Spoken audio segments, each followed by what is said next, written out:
Hello, BookTube. Welcome back to my 2024 library tour. This is part 2 of science fiction and fantasy, The Wrath of the King of the Night. So, in yesterday's episode, I ended off with the beginning of the bees. I have my science fiction and fantasy collection alphabetized. So, in this episode, I will be finishing off the bees and the C's and beginning on the D's. So, first up is a work of space opera. This is Sundiver by David Brin. I believe this is part of the Uplift series from David Brin. I picked this book up largely because for a while I had been a fan of Brin's blog, and I wanted to check out his fiction, and I just never got around to it, even though I have this book and I've had it for several years now.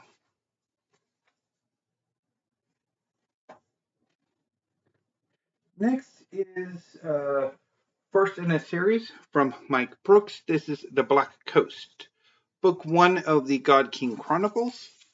Um, this came out a few years ago. I bailed on it. I don't really recall much about it, but I have no interest in bail redeeming it or checking out the rest of the series. The next book is one that I'm not entirely sure why I have. This is Jireg from Stephen Brust. I think this is the first in the Vlad Tolstos series. I tried one of the later books in the series and didn't like it, and I ended up picking this up. I'm thinking I picked this up during that same period when I wanted to have the core works of science fiction and fantasy in my collection, even if I don't necessarily like them.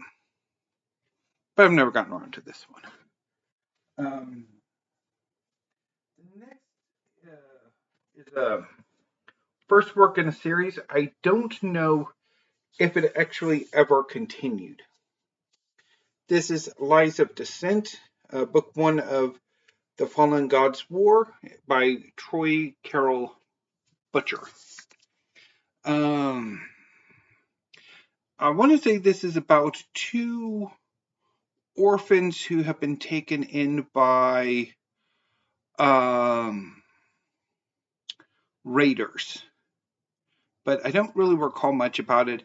I didn't particularly like it. I don't actually know if the series has actually continued beyond this book. I've never seen any like mail hauls or book hauls with it, so I don't know. Although I've never actually bothered to look myself.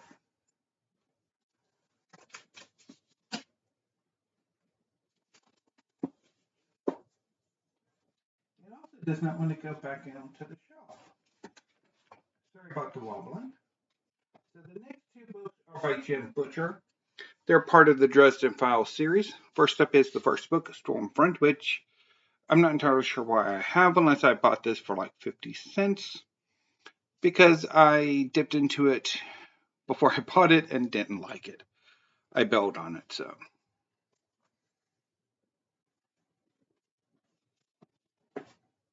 And I also have a third book in the third book in the series, Grave Peril.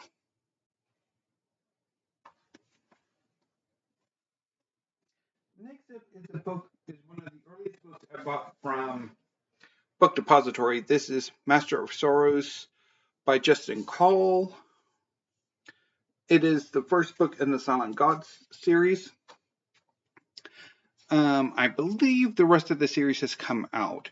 I don't know if this ever got an American release, though, and I've never actually bothered to read it. The next two books are by Brian Kemp. They're part of the Crescent City series. Well, I think it's a duology now, so I think I have the whole series. First up is The City of Lost Fortunes. So this is an urban fantasy set in post-Katrina New Orleans, and it's really good. I actually quite like it. I've read it twice and really enjoyed both readings. So yeah, really like it. I'm not as fond of the sequel.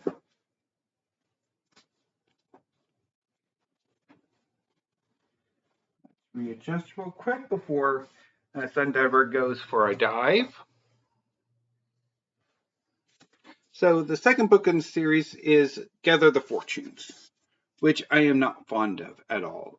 Unfortunately, a lot of what made City of Lost Fortunes great isn't in this book. This book has a different protagonist, and she's not very good.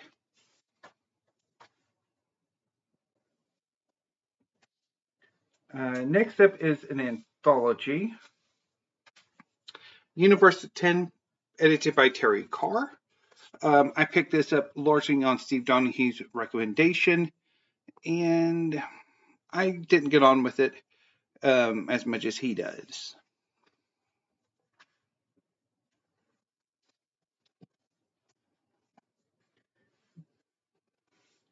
Next is a supervillain novel, Almost Infamous by Matt Carter.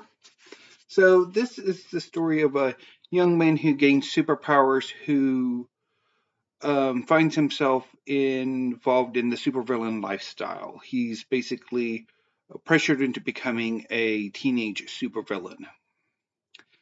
However, in this world, the heroes are a bit more villainous than the villains are, which is basically par for the course for most superhero fiction that I've come across. That very often the heroes are the villains.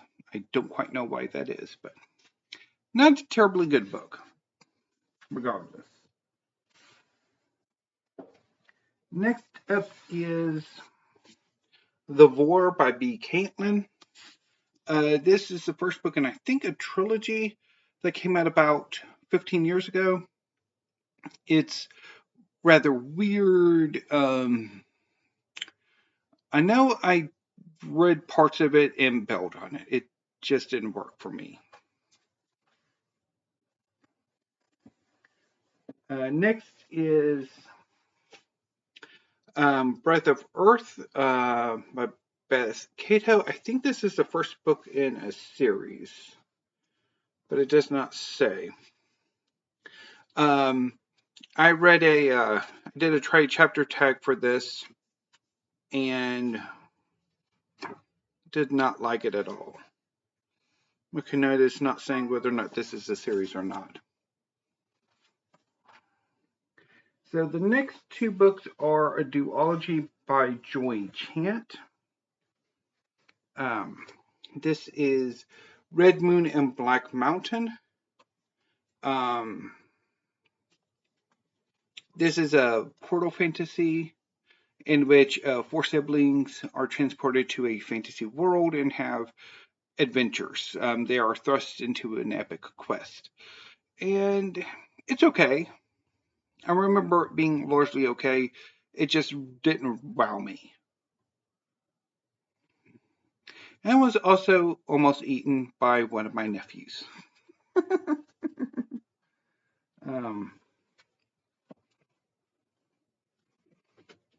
Next is the Gray Mane of Morning, which is, I think, the sequel series. I've never read this one.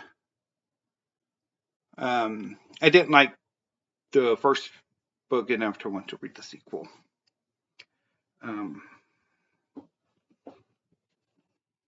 The next three are by C.J. Cherryh. First up is Fortress in the Eye of Time, which I've never read. Nor have I read The Tree of Swords and Jewels.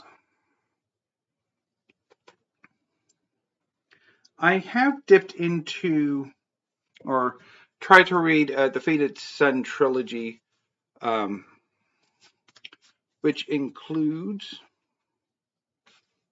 Kesrith, Sangir, and Kutath. Wait.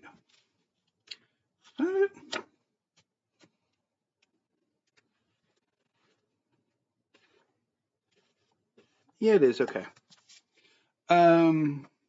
I had to go at this book for Space Opera September one year and just did not get on with it at all. Returning to superhero fiction, I also have X Heroes by Peter Clines. This is zombie fiction with superheroes. I've never gotten around to it.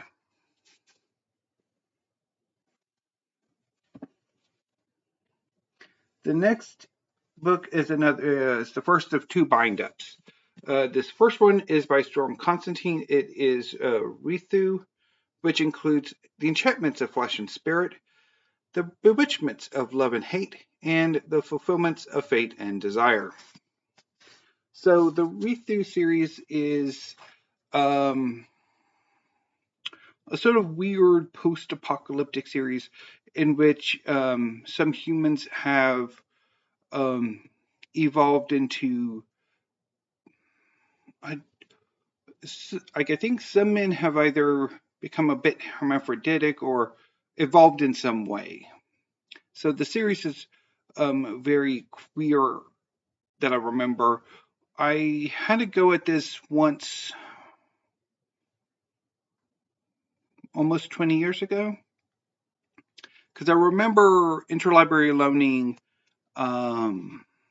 either a copy similar to this or an earlier hardcover edition of an omnibus omnibus edition of the first few Rithu books, and I didn't particularly care for it. So I'm not entirely sure why I picked this up, except for maybe a Pope Redemption at some point, which I've never gotten around to.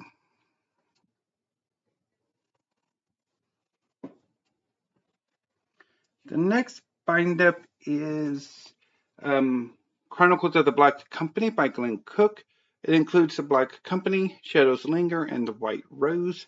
The Black Company series is about a mercenary company called the Black Company that comes into the employ of a powerful sorceress who uses the Black Company as one of her mercenary sort of forces. And eventually they basically become increasingly prominent in her forces.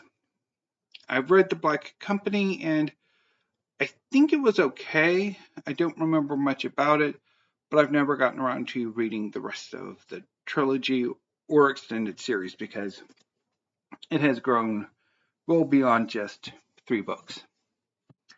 The last book on the shelf is the beginning of a trilogy, which we will get to in the next episode. This is The House of Shattered Wings by Elliot de Bodard. This is the first book in the Dominion of the Fallen trilogy. It's set in a post-apocalyptic Paris in which fallen angels have descended to Earth and have proceeded to carve out territories in this post-apocalyptic Paris. It's about feuding angelic houses and the various people who are caught up with them. I liked the first 2 books in the series, The House of Shattered Wings and the next one that I'll get to first thing in the next episode. But I've never felt an urge to reread them, and I've never gotten around to reading the 3rd book in the series, even though it is one of the first books I ever bought from Book Depository. Make of that what you will. So that concludes part 2 of Science Fiction and Fantasy. I will try to be back tomorrow with part 3, and if not, part 3 will start on Monday, because I don't know exactly how long my June reading plans will take. So anyway, BookTube, until I see you next time, thank you, have a great afternoon, and stay safe.